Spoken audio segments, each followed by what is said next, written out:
dan istri Kristen Jaim. Sebelum adik-adik memulai pelajaran pada pagi hari ini, mari kita bersama-sama buka kitab kita dan kita sama-sama membaca firman Tuhan yang terambil dalam kitab Mazmur pasal 103 ayatnya yang ke-8. Begini bunyi firman Tuhan, Tuhan adalah penyayang dan pengasih, panjang sabar dan berlimpah kasih setia. Nah, tema firman Tuhan kita pada pagi hari ini yaitu kasih yang sempurna. Nah, contohnya seperti adik kecil yang baru berjalan. Pada suatu hari dia bermain di satu taman di dekat rumahnya. Dia bermain, tiba-tiba dia melihat ada kupu-kupu yang terbang mengelilingi taman yang ada di dekat rumahnya itu. Jadi dia berusaha berlari untuk mau menangkap kupu-kupu yang ada. Tanpa ada rasa takut untuk jatuh, dia terus mengejar dan ingin menangkap kupu-kupu ini. Tapi kedua orang tuanya itu mengawasi dia dari jauh.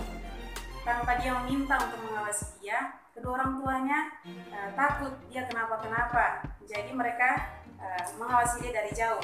Begitupun juga dengan Tuhan. Kasih-Nya tak pernah berkesudahan, berkat-Nya dicurahkan atas kehidupan kita setiap hari. Dan kasih-Nya kepada kita, Allah rela memberikan anak-Nya yaitu Yesus Kristus turun ke dunia untuk menebus dan menyelamatkan kita dari hukum atas dosa yang kita perbuat. Di dalam kitab Roma pasal 8, kitab Roma pasal 8 ayatnya yang ke-32, di situ dikatakan, Ia yang tidak menyayangkan anaknya sendiri, tetapi yang menyerahkannya bagi kita semua, bagaimanakah mungkin Ia tidak mengaruniakan segala sesuatu kepada kita bersama-sama dengan Dia? Nah, di situ kita melihat bahwa sungguh kasih Allah sangat sempurna dalam kehidupan kita.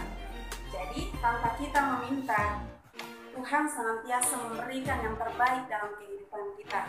Jadi, di situ kita melihat bahwa Tuhan sangat mengasihi kita dan kasih-Nya itu sangat sempurna dalam kehidupan kita. Nah, namun Tuhan juga menginginkan perubahan dalam kehidupan kita. Jadi, kasih-Nya Tuhan itu Dia berikan kepada kita. Dia rela untuk memberikan anak-Nya Yesus Kristus untuk datang untuk menyelamatkan kita, menebus dosa kita yang kita lakukan. Jadi satu yang Tuhan minta itu perubahan dalam kehidupan kita. Jadi di situ kita melihat kembali Tuhan tidak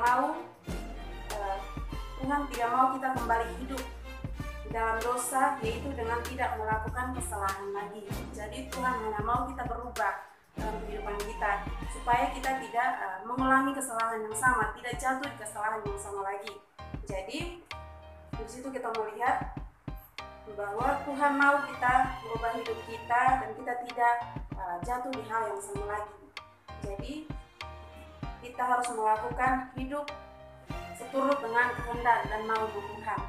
Jadi adik-adik, kasih Tuhan kepada kita diberikan dengan cuma-cuma, tanpa kita harus meminta. Nah, kita mengeluarkan biaya spesial pun, karena Tuhan tahu kita tidak bisa, kita tidak akan bisa, atau kita tidak akan mampu membayarnya dengan apa yang kita miliki. Jadi kasih Tuhan itu kepada kita cuma-cuma, tapi kadang kita lupa dengan kasih Tuhan itu. Kadang kita mengabaikan kasih Tuhan karena cuma-cuma, kita tidak mengucap syukur, kita tidak pergunakan kasih itu dengan baik, dan kita terus-menerus melakukan dosa, kita terus-menerus melakukan kesalahan yang sama. Kita tidak mau keluar dari hal itu, tapi kita terus-menerus melakukan hal yang sama.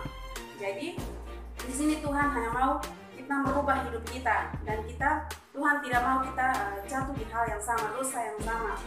Jadi di sini kita harus hargai kasih-Nya Tuhan yang begitu besar dengan cara memiliki hidup yang benar untuk memuliakan nama Tuhan. Jadi kita harus berubah, kita jangan melakukan dosa, kita harus keluar dari hal itu semua dan hidup lebih baik lagi untuk memuliakan nama Tuhan, hidup menurut kehendaknya Tuhan dan kemauannya Tuhan. Amin untuk kebenaran firman Tuhan kita pada pagi hari ini. Shalom.